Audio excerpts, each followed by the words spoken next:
Welcome into another edition of In Touch with Indiana Sports, powered by thehoosier.com.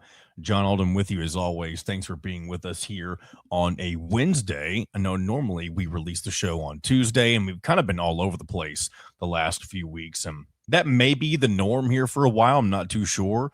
If it were up to me, I would release every Tuesday if I can make that happen. But sometimes things get in the way, and sometimes it's better to release on a different day based on things that happened prior. Like we had the Oregon game on Monday. I wanted to get some reaction on that, and a few other things related to IU basketball, a few other things. And so I thought it might be better to just delay the show by one day this week. But hopefully it is a good one for you all. Hopefully you all enjoy. We've got Zach Osterman from the Indianapolis Star here to break down a lot of things relating to IU basketball, where they currently stand at this point in the season with a few games left, a few really big games coming up this week with Illinois on the road as well as Purdue. Going to talk about Lamar Wilkerson, Connor Enright's resurgence over the last several games, and a few other things with him. Also bringing on Drew Rosenberg, the Hoosier.com's very own Drew Rosenberg, also of the Talking About the Hoosiers podcast. But we're not talking Hoosiers.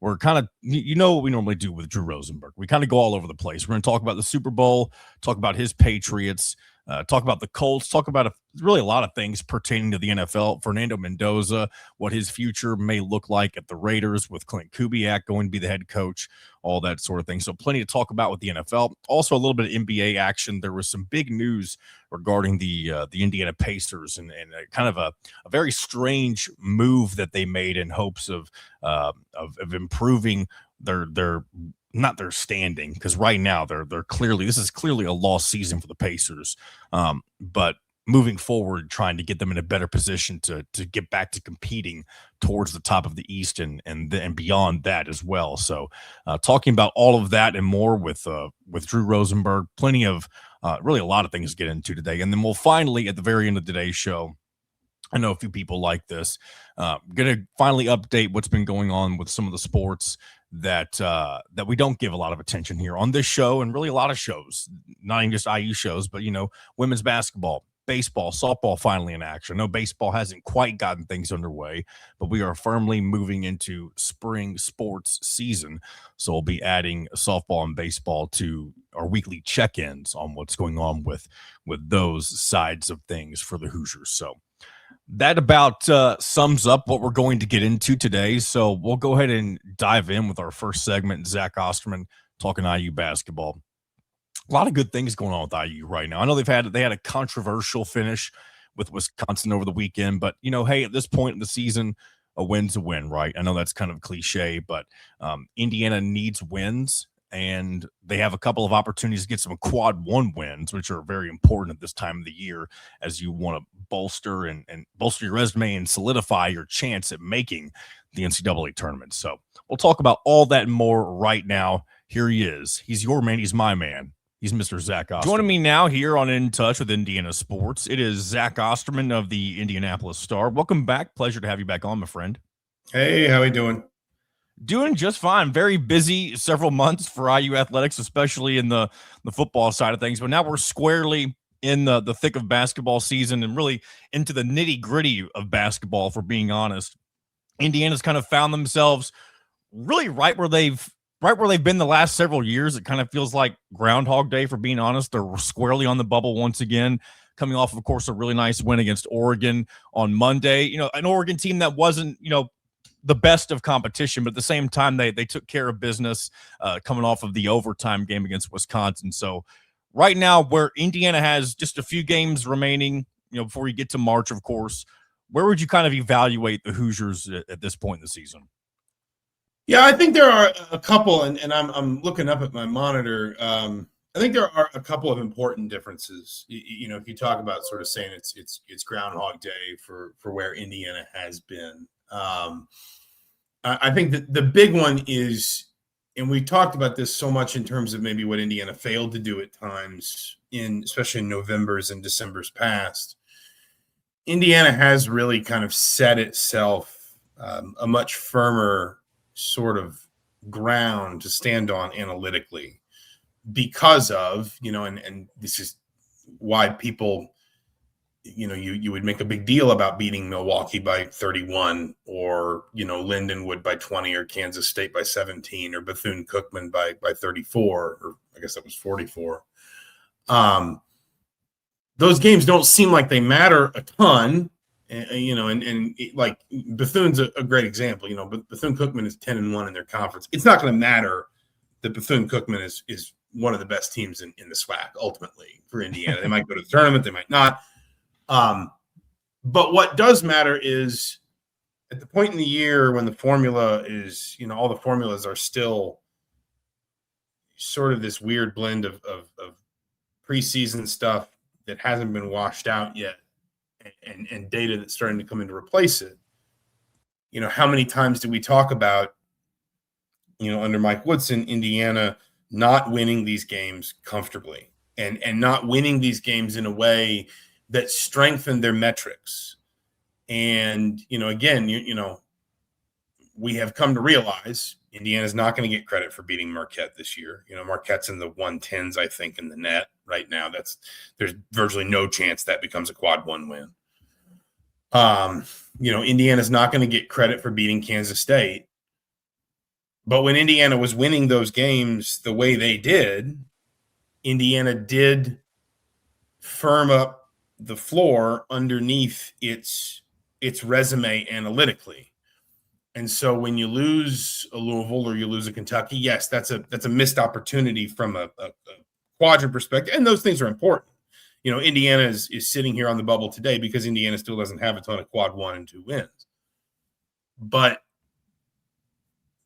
what Indiana did do this season, even when maybe it wasn't playing at its best, and it's worth pointing out, basically all of Indiana's best wins have come in the last 2 weeks, essentially. Mm-hmm.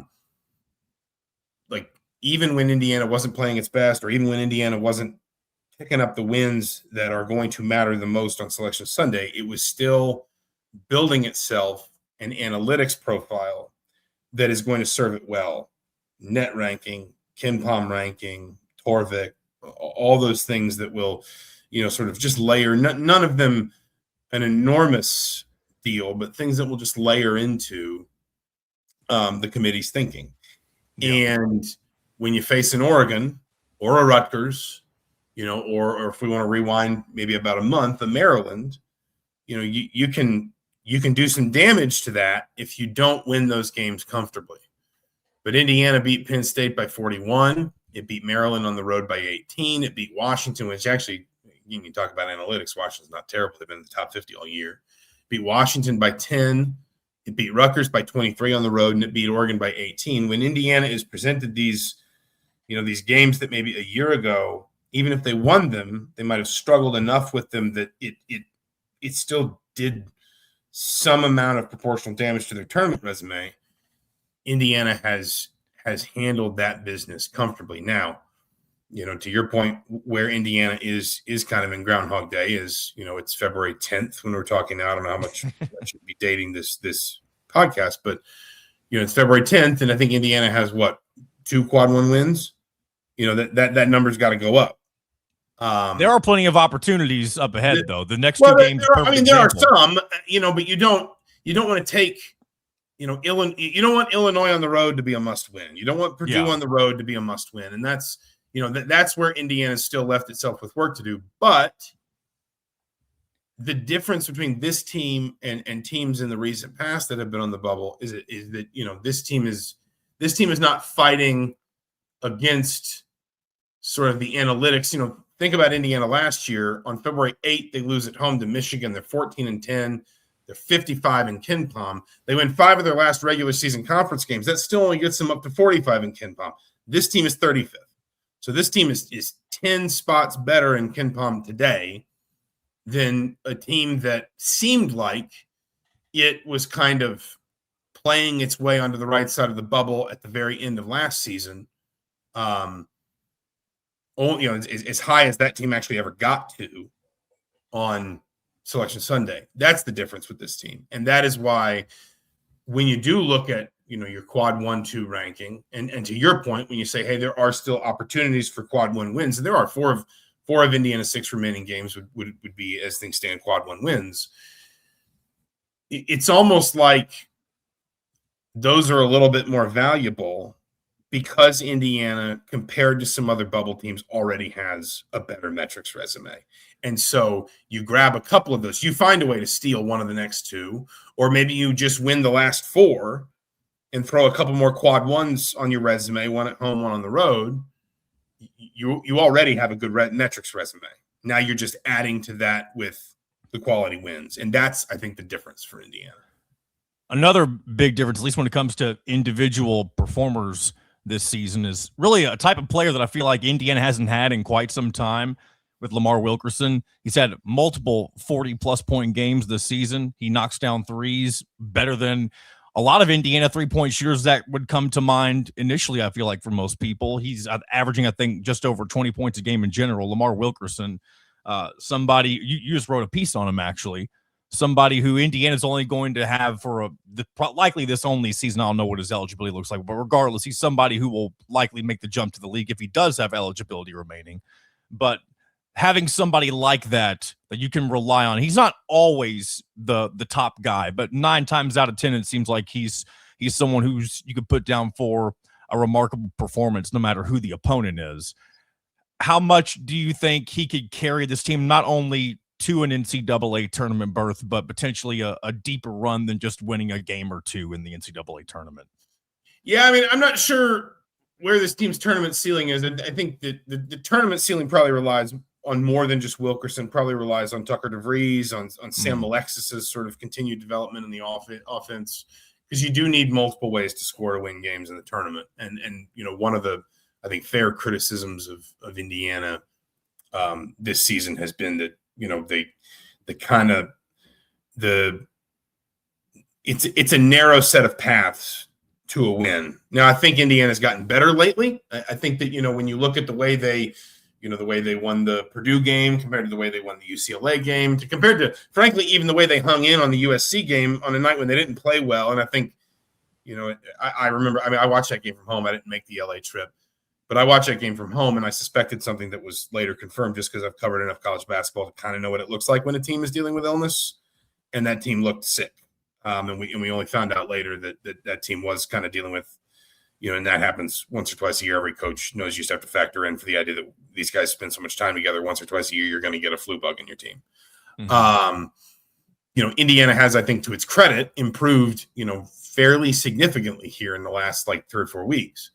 Where the tournament sort of ceiling is, I think, is beyond just Wilkerson. But I think to your point, and what I sort of tried to get across, at least in that piece that I wrote, is that, Lamar Wilkerson is kind of passing here from leading scorer on a bubble team to doing things that are really rare, even in the history of Indiana basketball.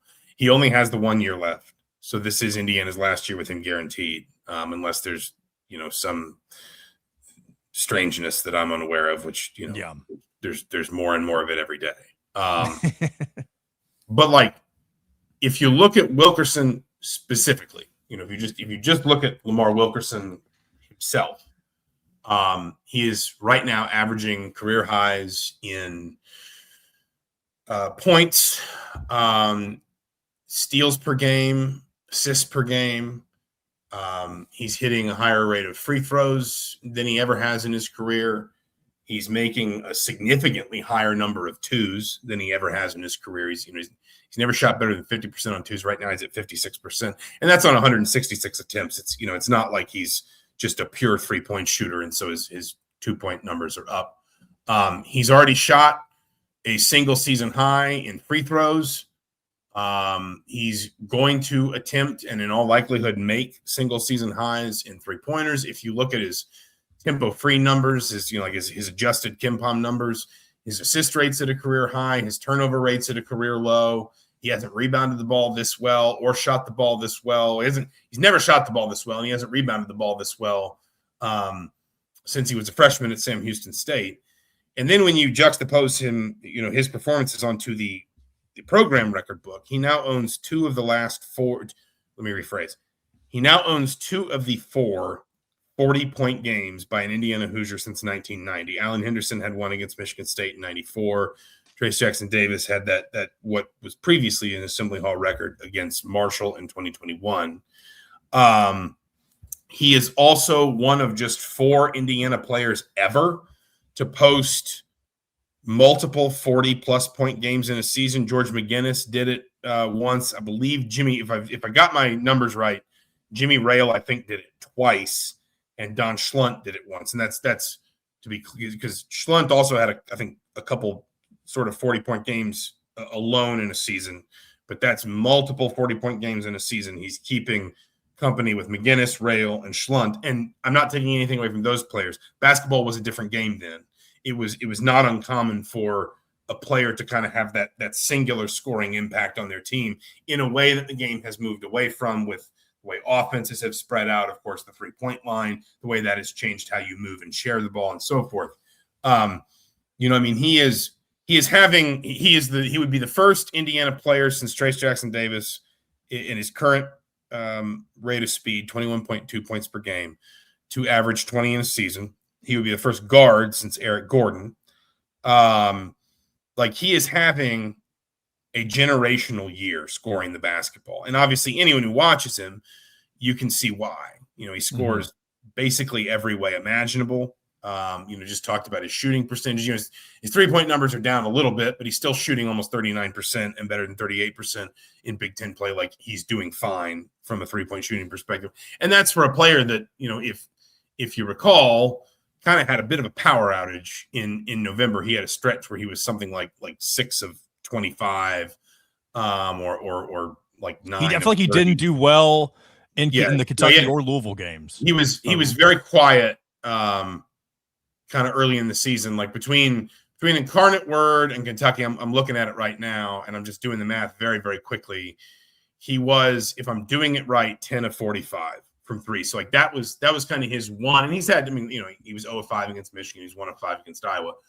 But his outages have been few and far between, even if the overall 3-point shooting number is down. There is I would say a good chance, maybe not it's not a guarantee, but I would say it is a good chance that he's going to pass Steve Alford for most made 3-pointers in a season. Mike Neislick, my colleague over at the Herald Times, had that number last night, and I'm looking for that as well. Alford had 107 in 86-87, which is the first year of the 3-point line in college basketball. That is still in just total makes the best season by a Hoosier ever. That's the only season an Indiana player broke 100 made threes. Wilkerson already has 84. The point is, we are going to get to the end of this season, and as long as he stays healthy and Indiana plays a reasonable number of games, Lamar Wilkerson is going to, he's going to be ahead of some very notable former Hoosiers in some pretty significant shooting and scoring statistical categories for single season performance. He's having a remarkable year, like a truly generational year, shooting and scoring the ball. And, while I kind of said earlier, maybe Indiana's March Madness ceiling is down to more than just him, I think it's clear at this point, Indiana's success starts with Lamar Wilkerson. Yeah, and I don't want to say that his season is going unnoticed per se, but when you factor in all the attention that was given to football, rightfully so, during their run to a national championship, and then kind of the early season struggles, not early season, but the disappointing results with Louisville, Kentucky, I feel like the attention that normally would go towards Wilkerson and Indiana basketball in general was kind of put on the back burner. And so it kind of feels like the season that he's having has been overshadowed by a bunch of different factors, of course. Also on top of the fact that, again, like I said at the very beginning of this segment, like Indiana basketball finds himself in a similar position that they've been in the last few years. And so it is kind of that very, I don't want to say people aren't appreciating it, but it's going unnoticed in a way that I feel like if Indiana was, near the top of the conference or even the top of the top 25, that sort of thing, it would be something that would be getting a lot more attention. Of course, there's also a lot of young players in college basketball that are putting up ridiculous numbers for the first time in a while, freshmen specifically. So a very strange year overall for individual performers in college basketball. One other person I want to mention too, before we get out of here. Connor Enright is somebody who's been coming on in the last few games for Indiana specifically when it comes to really a distributing perspective. 37 assists to 7 turnovers, I believe, dating back to the Purdue game. He's someone, again, before his recent stride of success, was kind of having an up and down year. He's, of course, somebody that when you pair that up with, a Tucker DeVries or Lamar Wilkerson, if you can have 2 to 3 guys that are having consistent nights, not necessarily all from a scoring perspective, that seems like it would be a really good recipe, not only to finish this season, the regular season, strong, but to feel good about where Indiana stands going into the postseason. Yeah, I mean, there are a couple of things on Connor Enright. Number one, obviously, there is the sort of love him, hate him element of any player that is going to play with his intensity and, his defensive pressure and things like that. He's the sort of player that he's probably always going to endear himself, just that little bit more to his own fans than he is to opposing fans. I think, there are a few things that I think Enright has done, and some of them, to your point about maybe things kind of going under the radar. I agree with that. I also think that part of what sneaks up on people with a team like this is, Indiana fans didn't even know who any of these guys were until, last June. So you don't have that, if you think about like the guards, for example, that you might compare Lamar Wilkerson to, you're talking about players that spent 2, 3, 4 years in Bloomington, like Victor Oladipo, like Yogi Ferrell.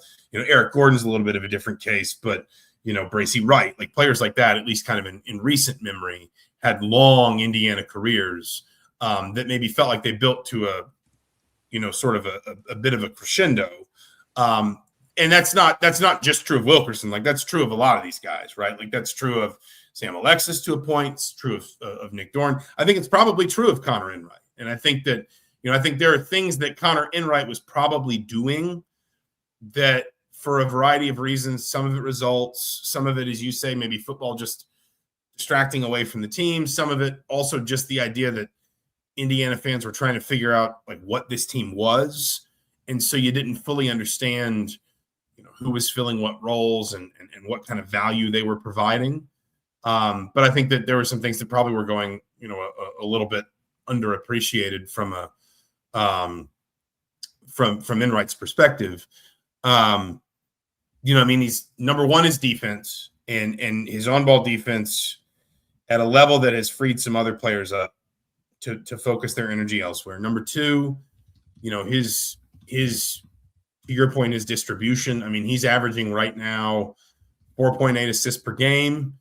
If you play that out over the last 8 games of the season, that's about 35, 37 assists, I think, something like that. And just to give you a sense for that, that puts him close to the top 10 all time in Indiana history in single season assists. The 10th highest number for a single season in assists was Randy Whitman in 78-79 with 154. Connor Enright right now has 119. And, given that this team is guaranteed at least 9 more games, that's 32. That's 151. That's basically like 156. So you're also talking, again, about a player that maybe was performing at a level that was harder for us to recognize because there were things we didn't fully understand. It's a new coach. It's a new system. Again, like you said, football kind of distracts in certain ways. And so maybe there's some of this that is not new. It's just that we're appreciating it a little bit more fully, the impact that the player's having. I think what does really matter for Indiana here, more than anything else, is that Tatum Conaway has just kind of faded out with this team. He's only played in 2 of the last 5 games. He's only played more than 10 minutes in 1 of Indiana's last 7 games. And that was a player that, pretty consistently was playing 25, 28, 32 minutes a night. So, to remove him. He's been dealing with injuries and illness. I'm not like faulting Tatum Conaway. Please understand, this is not blaming him. But to remove a player that was, playing a pretty meaningful number of minutes at point guard is kind of a jarring system shock for the team. And I think it particularly can be problematic when one of the solutions that you kind of have to embrace in a situation like that is putting the ball in Lamar Wilkerson and Tucker DeVries' hands more. The trouble there being that you're making it easier for a defense to key in on those players. If you're putting the ball in their hands to bring it up the floor and initiate the offense, you're making it easier for the defense to find them and to build a defensive possession around stopping them. Now, some of that's always been by design. Indiana's always done some of that, but Indiana has needed someone else that can bring the ball up the floor, that can push the ball in transition. I thought it was noticeable Monday night how often Connor Enright was running. When he got the ball in transition, when he got the ball off rebounds or misses, he was running. He wasn't bringing the ball up the floor. He was running the ball up the floor, even if his teammates didn't always follow him. I think he is, the defense is part of it. And again, yes, he's one of those classic players that you love him if he's on your team. He'll drive you nuts if he's not, because of the way, how hard he plays and how tough-nosed he is defensively. But he is also a player that just by some of the smaller stuff that he does takes just that bit of attention off of his teammates in a way that allows them to get sort of lost in an offense that might find them again. Connor Enright assist, Lamar Wilkerson made 3, whatever. Well, now the whole thing has worked because Connor Enright freed Lamar Wilkerson up to go find his offense without the ball. And I think that's what, as much as anything, it feels like he's done really these last few games. And then he can also, he can pepper in. He will make threes when they're open. He won't take a ton. He's only taken more than 4 in a game, like once in Indiana's last 7. But when they're open, he can take them and make them. He's shooting 36% for the year, and he's only taken 36 in Big Ten play, but he's shooting 41.7% in Big Ten play. So you can't leave him open. He does, little things. There's a metaphor that's popular in soccer that a team needs to be a good balance of piano players and piano carriers. The idea being that you can't have too much of one or the other. You have to have people that can put the piano on the stage, that can move it around. You have to have people that can play it. If you have too many of one, then you're not going to get what you need. But if you have a good balance, you tend to have more success. And Connor Enright is very much, and I say this in a genuinely sort of complimentary way. This is not damning with faint praise at all, because you need these players to be successful. Connor Enright is, kind of this team's ultimate piano carrier right now. And again, when you talk about, what might be the keys to Indiana, let's say, winning 4 of these last 6, maybe grabbing a win in the tournament or the Big Ten tournament, and then grabbing at least 1 win in the NCAA tournament and stamping this season, at least sort of a baseline success in year 1 under Darren DeVries. Connor Enright plays a significant role there. Zach, I know we mentioned your piece on Lamar Wilkerson. Is there anything else coming up for you here in the next few days that you want people to know about? I'll be honest with you. I'm stepping back for a few days and just kind of recharging after football season. We do have and I'm sure everybody's doing something like this, but kind of a set of stories that'll probably really be coming out over like the next month that are just kind of looking position by position at where football sort of finished up with the portal. I think there's a small handful of scholarships left, not many. Maybe like 2 or 3. So there's room for like some post-spring ads if they want, but by and large, the team is the team. And, I'm not being flippant at all when I say it was actually a useful exercise for me to go back and go through that, just to, all that stuff happens kind of at once between the Big Ten championship, the playoff, the portal, the roster exodus, the roster rebuild, and just to kind of like, as much as anything else, just go back and sort of remind myself and in so doing, remind our readers as we publish that set of pieces, just where things landed, like where things settled out, because it did, it was pretty chaotic for this team for a while there. Just like where they wind up at quarterback, where they wind up at running back, where they wind up in the offensive line, the defensive line, where the holes still in the roster, that kind of thing. It was a good exercise, frankly, just to jog my own memory. And I think that, I hope anyway, it's one that readers will appreciate too. Another reason that the college football calendar needs to switch, and that's a conversation for another day. But whenever they had announced about a week or so ago that the dates for the next two playoffs for the next 2 years, I was like, what are we doing here? Again, who knows? Maybe they can edit that down the road. Maybe they won't. They probably won't. But either way, the more noise people make about that, I guess maybe the more likely, the higher likelihood that is to potentially happen. Who knows? But either way, Zach, I appreciate you coming on. Your time, as always, you do a wonderful job, and coverage is always fantastic. Absolutely. Thanks for having me, as always. Big thanks to Zach for coming on. And, of course, he's one of the most insightful people when it comes to covering all things IU athletics, not just IU basketball. I know he's been very busy over the last several months with the football run, as all of us have been. A very exciting run, of course, for those who genuinely root for the team, right? By the way, I finally got a little bit of my championship merch that I've ordered. I may have to showcase some of that on a future show. One of the coffee mugs came in. I say one of them, like there's only one. I got one coffee mug, not multiple.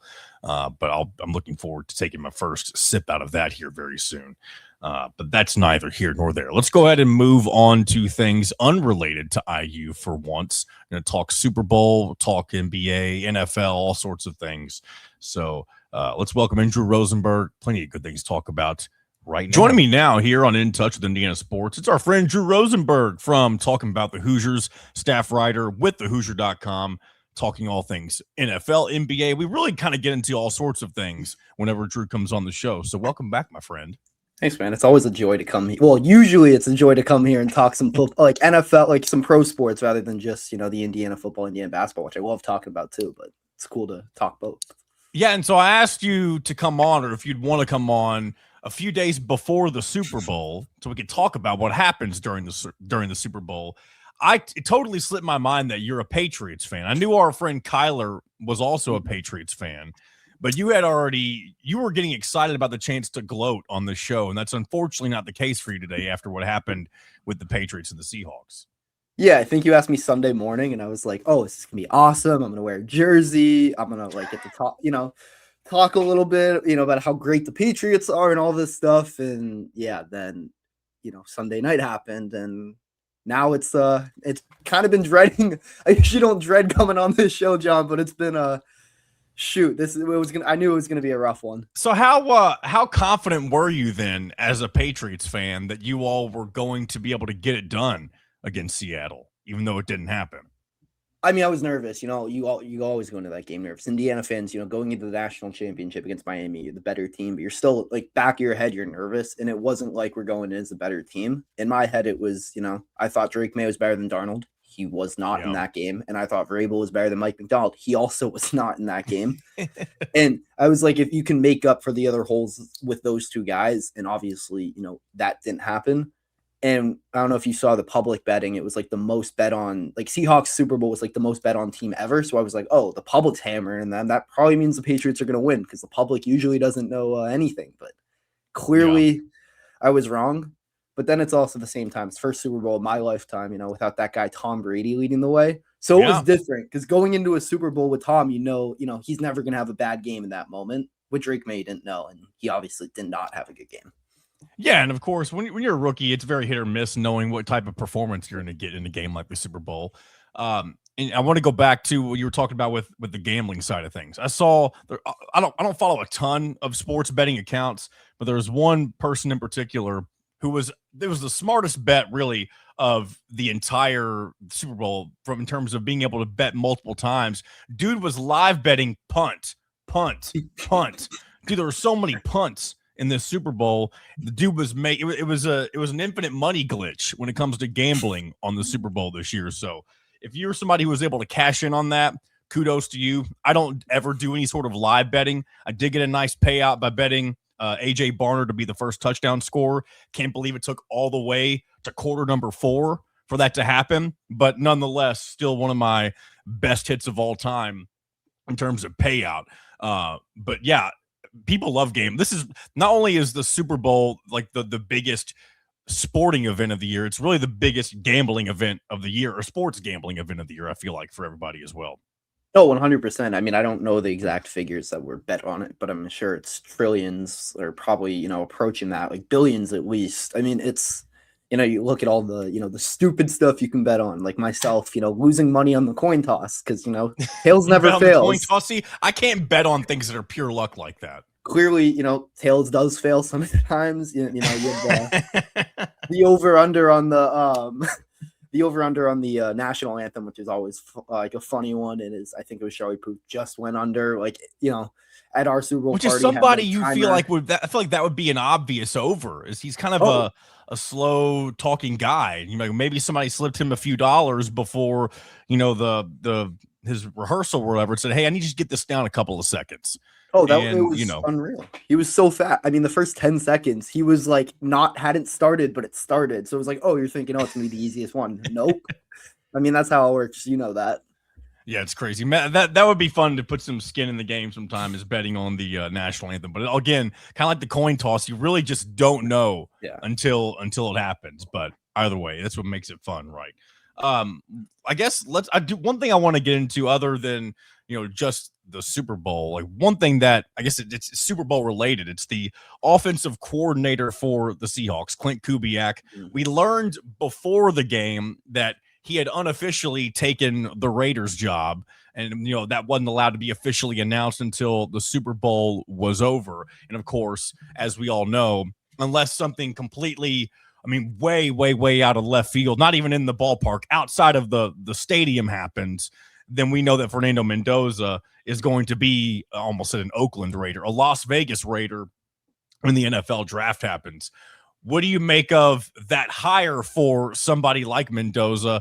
I know the Raiders have kind of been a franchise that's been sitting down in the doldrums, kind of like Indiana football, really, before Curt Cignetti showed up. Yeah. Do you like the way that hire could play out for Mendoza and the Raiders, or what do you think about that?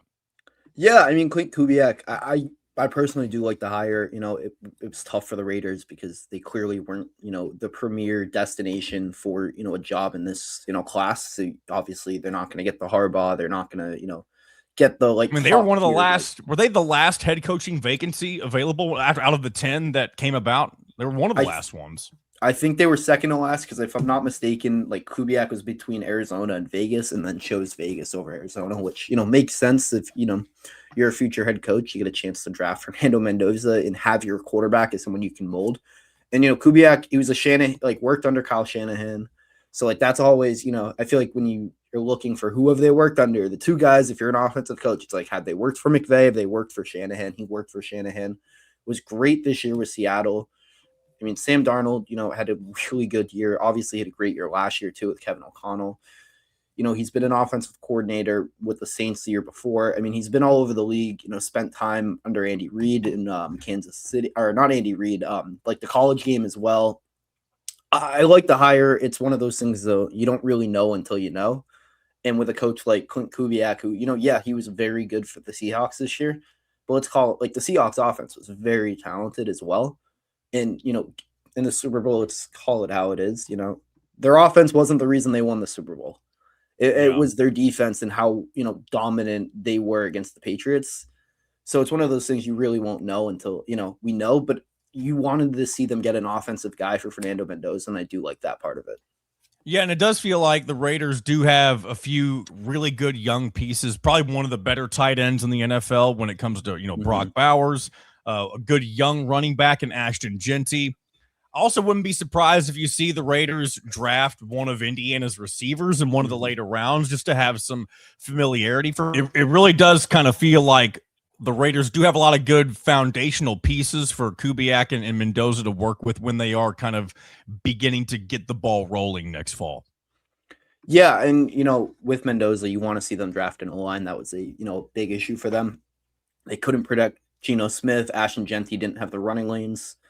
And if you can, you don't even need a great O-line for them right now. If you can just get an average to where, you can lean on the run game, let Mendoza, beat you off play action and, just let him grow where he's not under duress constantly. I think that's like the best situation, for a young quarterback.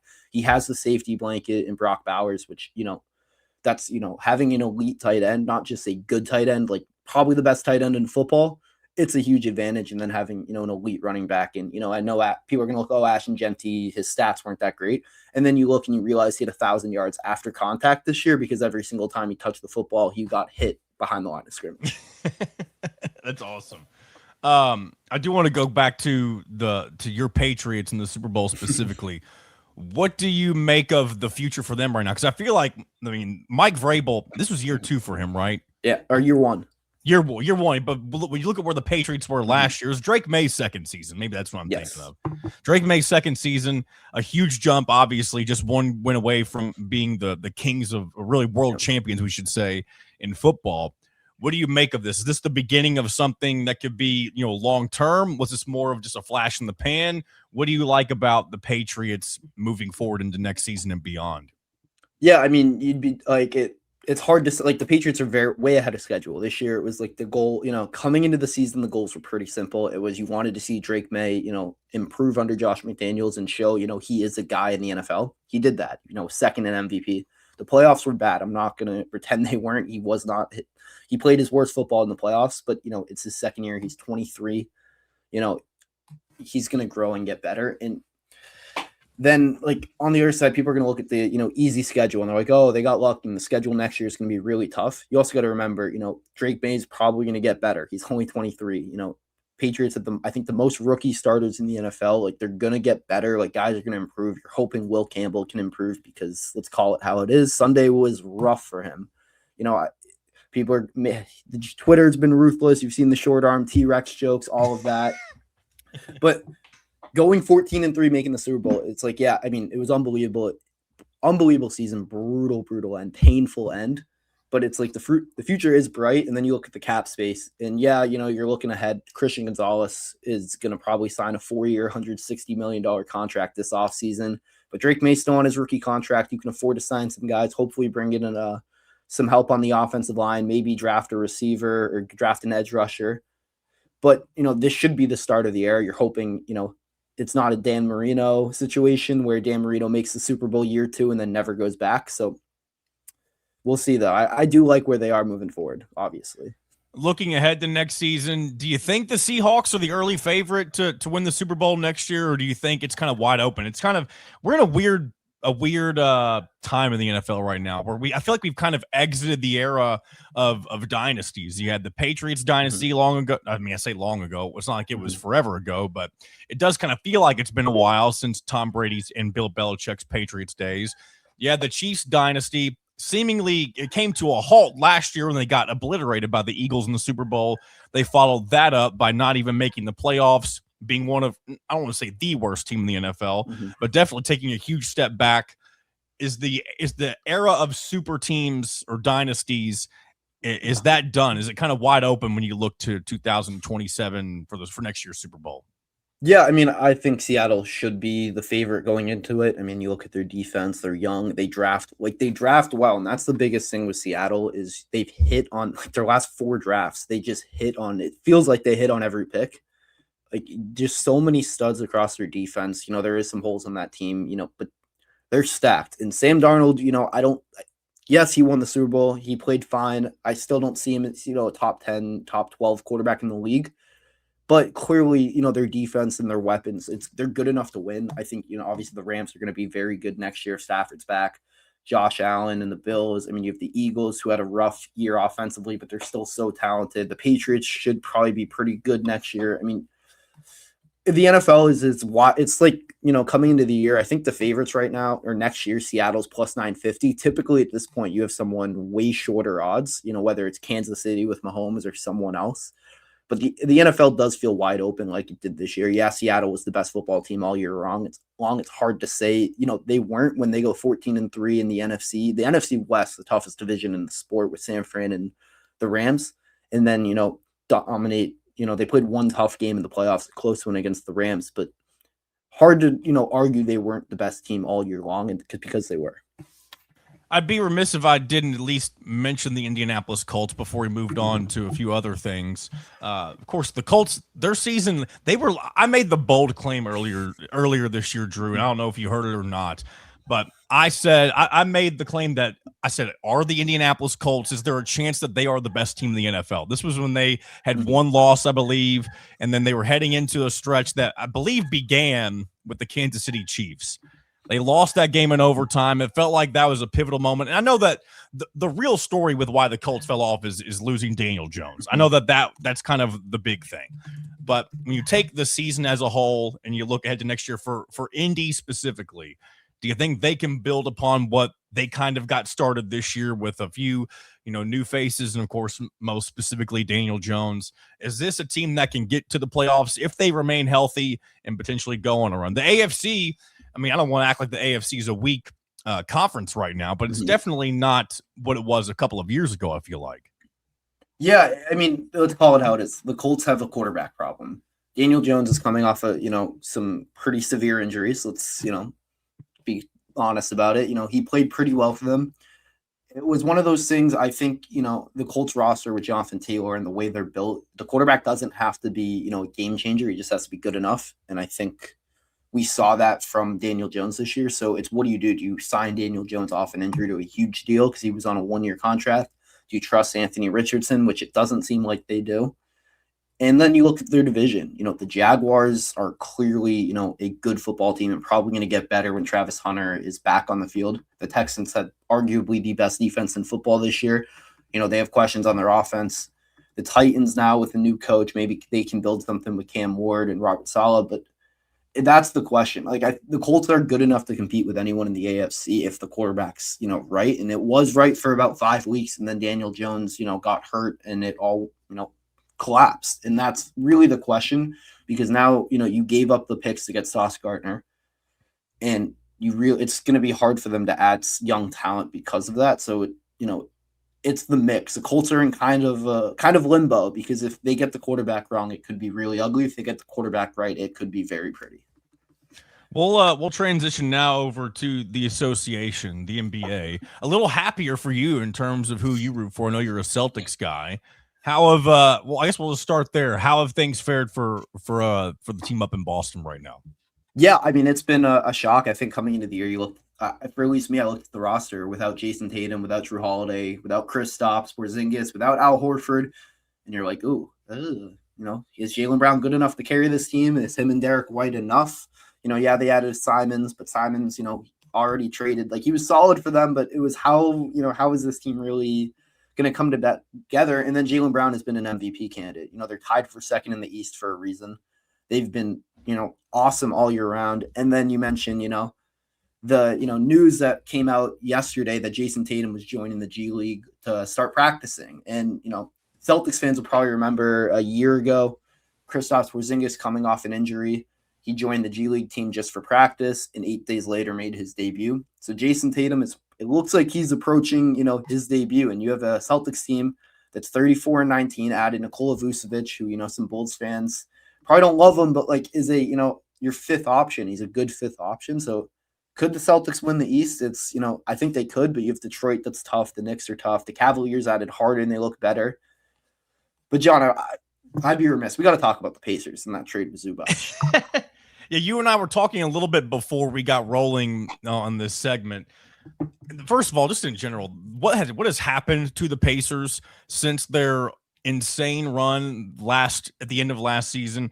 It's very much. I'm sure I've made this comment on the show and just don't remember when I made it. I know I've said it out loud, but it's almost like the Pacers franchise sold their soul to the devil for the run that they went on last year. Something that was unprecedented. They were one game away from being NBA Finals champions, and then Tyrese Halliburton gets hurt at the beginning of the game, and since then everything comes crumbling down. You lose all of your pieces, and it's not even close to being the same team that you had last year.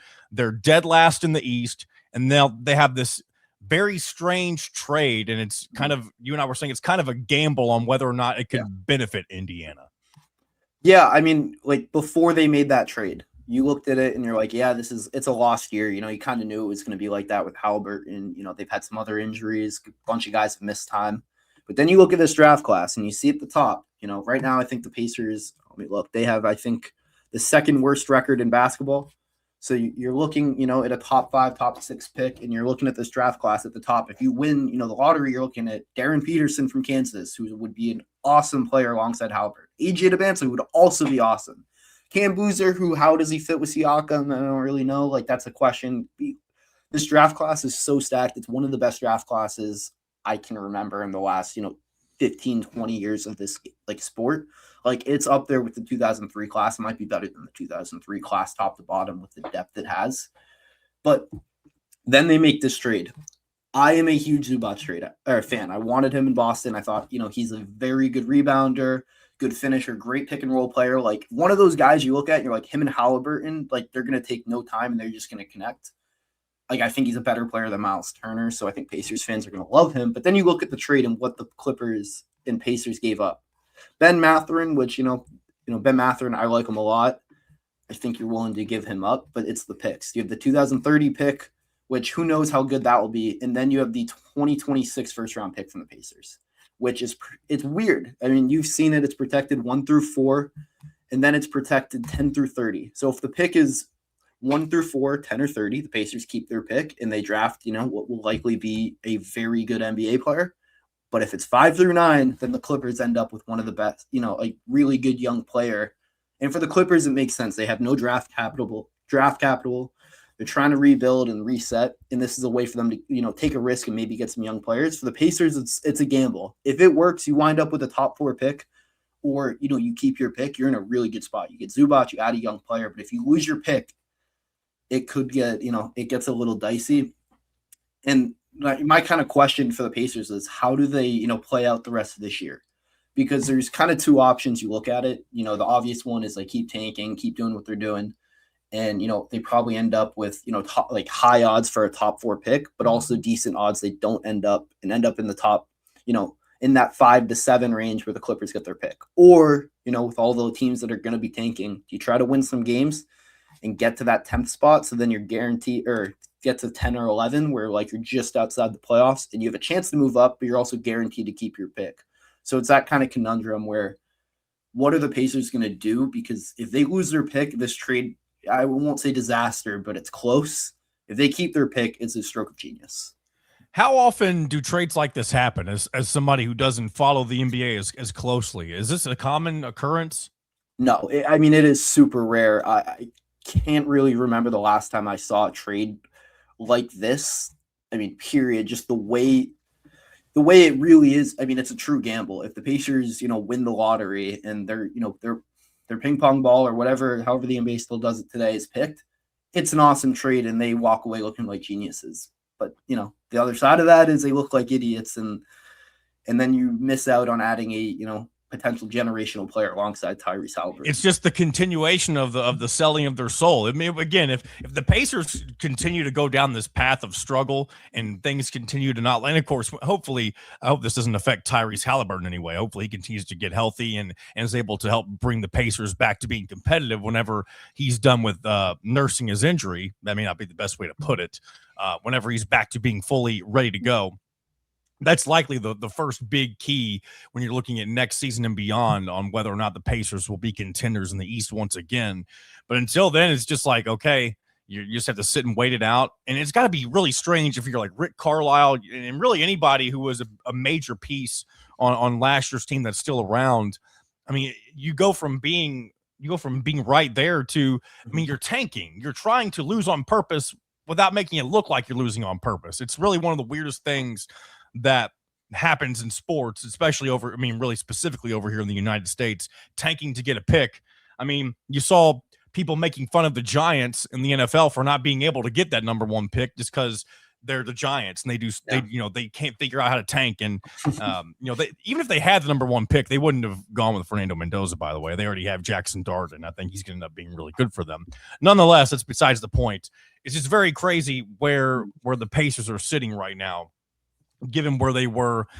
At this time last year, they weren't favorites. They never really were favorites. They were surging though at this point to the playoffs, because if you remember, really the last couple of seasons before they went on their run, they got off to slow starts in the first half of the year, but really before the All-Star break, and there was something that just clicked. I don't know if it's just the way that Rick Carlisle kind of gets his teams ready or in sync at this time of the year. But it was a very interesting couple of years. And again, now this is just kind of, like you said, a lost season, and a lot of things are going to hinge on how it ends up finishing up and what they're able to potentially, get in the offseason with the NBA draft and getting Tyrese Halliburton back to being fully healthy. So who else? What about the Oklahoma City Thunder? Are they still looking like the best team in the NBA like last year? Yeah, I mean, they are. There is a little, like, I don't want to say like they're leaking oil. Like, they look beatable. They have struggled with the Spurs, who have, I think, the third best record in the league. And there's a reason why. I don't know if there's this 7'7" alien who shoots threes, puts the ball on the floor, blocks everything at the rim, who is the future of the NBA. Yeah, I mean, I think when you look at the Spurs, because they're going to be in the playoffs this year, that, like, you're finally going to get to see Wemby in a playoff series, a 7-game series. What does that look like? How do you match up? How do you guard him? And how does it look on the other side? I think they're one of those teams where if Wemby is, he's such a matchup nightmare where, like you talk about erasers, like a guy like Rudy Gobert, who there's mistakes in the defensive end in front of him, he erases it all. Like, he erases most mistakes. Wembanyama erases them all. It's one of those things where guys are passing up open looks because he's just in the area, because he will probably get to it and block it. He's such a freak. Like, we've never seen anyone like him. There's a reason that, he's called the alien. And they're one of those teams that could be dangerous. But then I look at, out in the West, still like the Nuggets too with Jokic. I mean, Jokic, he's the best player in basketball. I know he's not going to. Shea's probably going to win MVP again. It might be, maybe Luka or Jaylen Brown, depending on the 65-game rule. But again, Jokic, took that Clippers or that Thunder team last year to 7 games with Michael Porter Jr. not able to move, and Aaron Gordon with a torn hamstring playing Game 7, where his hamstring was literally like taped together. And they, I like the moves they've made. I think they're still trying to figure it out with adding Cam Johnson. But the Nuggets are a team I'm looking at. I'm like, ooh, they could win a championship. Like, if I'm looking, like, I think it's the Thunder are tier 1. Right below them, I have Nuggets and Spurs in that next tier. And I'd throw the Rockets in there too. Well, we'll see how things play out. And Drew, I appreciate you coming on as always. We'll definitely check in with you more often as we get towards that NBA playoffs. You are my NBA playoffs dude. And of course, it's not going to be as fun without the Pacers. But at the same time, I will be excited to see. You kind of got me excited about the Wembanyama stuff in the Spurs, because you get told for years that really not even just him, but you get told that for numerous draft classes that this new shiny toy, when this one happens to be Victor Wembanyama, all those who came before him, they never panned out to be the next big thing in the NBA. And maybe Victor Wembanyama is finally going to get that first moment of having really a passing of the torch of sorts to somebody who's going to rule the league for quite some time. It'll be interesting to see what type of run San Antonio is able to go on when we get to the playoffs. So, Drew, anything coming up for you with talking about the Hoosiers or anything else with the Hoosier.com?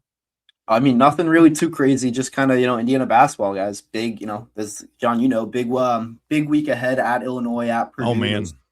Crucial games. If Indiana can steal one, you're looking at, this team, might be a little, maybe off the bubble where, they currently stand. But, full Indiana basketball stuff. I'm talking about the Hoosiers, Hoosier.com post-game wrap-ups, all that stuff just on the same YouTube channel. So you don't have to go anywhere. That's right. We're just like ESPN, but just for IU sports and a little bit of everything else from time to time. But Drew, I appreciate you as always, and we'll do this again very soon. As always, we love having Drew on. It's been a while since we've had him on. We typically have him on or more often, I should say, as we get into the NBA playoffs, as you heard us talking about there. It was a very fun run last year with the Pacers. Really, all of the teams that we talk about, at least in some way, shape, or form on this show, have had some pretty good runs over the last couple of seasons, most particularly IU football and the Pacers. Basketball's kind of just been in the same cycle, it seems like, for a long time. And it doesn't mean that they're not fun to cover, but they haven't had those big runs. And maybe they're on their way to one here soon. I definitely hope that ends up being the case. And I kind of thought the Colts were making a move towards being a lot better team. And again, as we talked about earlier in that last segment, there were just some things that got in the way of them reaching their full potential. this past season. So let's go ahead and we'll get into our final check-in. Something we haven't done in a while. We're going to check in with some of the sports around IU that don't get a whole lot of attention. Women's basketball, unfortunately, we're going to start there. It's not been a really good season for Terry Moore and a company. Really, since we stopped checking in for a while with them, they went on a very underwhelming streak of losses. But fortunately, I mean, so that streak lasted until February 1st. The Hoosiers have evidently turned a new leaf since the turn of the month. They're now on a 3-game winning streak, beginning with Northwestern. They won 89-75 back on February 1st. They got a 3-point win on the road at Wisconsin, 77-74. Something the men's team has not been able to do since, I believe, the year 2000, maybe 1999. So maybe, I mean, I know Indiana doesn't play at Wisconsin this year, but that is a very weird streak that needs to come to an end. It's very odd that Indiana cannot win in the Kohl Center. But shout out to the women's Hoosiers, Lady Hoosiers. I don't even know, is that even a term anymore? I don't think people say lady whatever anymore when it comes to women's, team names for, as opposed to the men's. I think it's just Hoosiers. I don't think it matters in the way, how you address it the way that it used to. But they did get a win against rival Purdue to get us where we are today. They won 74-59 in Bloomington on Sunday. And then they do begin a West Coast road trip beginning tomorrow at USC and then UCLA on Sunday before returning home the following week to take on Oregon. They'll be on the road at Rutgers, and then they'll round out the regular season against Penn State. Again, unfortunately, right now, Indiana women sit with a losing record in conference play, 3-10. They're 14-11 overall. Not going to be an NCAA tournament year unless they just really turn things on in the latter portion of the season and make a run, likely in the Big Ten tournament as well. So, everyone has their down years, but Terry Moran's going to have to figure that out in the offseason and try to get things back on track the way they were really the last several seasons that she's been here. All right, moving over to softball. They've gotten their season underway. They're off to a 4-1 start. Their only loss came in the opening game of the season. They were playing in the Paradise Classic. And I believe that's the only series they've been in so far. They played 5 games already. They lost their first one, like I said, 8-0 to Florida Atlantic. I don't know why I said it like that, like I said, in that very strange accent, if you will, whatever that was. Either way, they lost their first game, 8-0, but since then they've rebounded. Army, they defeated them 8-2. They defeated Ohio State again in a non-conference matchup against a conference opponent. Number 25, Ohio State, by the way, defeated them 12-3. They followed that up with a win against Delaware, 14-2, and then they shut out Stone Hill most recently, 10-0. So a pretty good showing for the Hoosiers down in Boca Raton. The next up for them, they're in the Littlewood Invitational this weekend. They'll take on Portland State and number 22 Arizona State on Thursday. They'll have Pacific on Friday, and then on Valentine's Day, Saturday, and then as well as Sunday, they'll face Nevada in back-to-back games on back-to-back days, I should say. And then moving over, Indiana baseball, they have not begun. Is began or begun? Either way, their season has not started quite yet, but they will get things underway this Friday with a 3-game series on the road at Chapel Hill against the North Carolina Tar Heels. Very interesting opening game series, I should say, for IU baseball.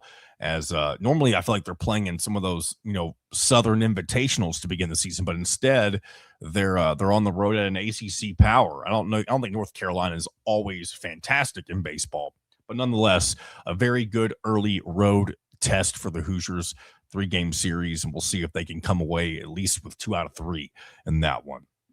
All right, that's going to do it for us today here. Appreciate you all joining us as always. We'll be back next week. Not sure what date it'll be on. I apologize for the random schedule. As always, I will try to be prompt with Tuesday. But if we're ever going to be delayed by a few days, I know last week I made a post saying what day it was going to come out. If it's ever a day late, I'm probably just going to let it be. But if it's ever going to be significantly different, I'll likely put a post up right here on the Hoosier on 3 YouTube channel. So if you're not already subscribed, do that now. You'll know when every show comes out, not only for us, but for talking about the Hoosiers and everything else we got going on here as well. Hoosier Tailgate, Shannon Griffith does a fantastic job covering all things IU football.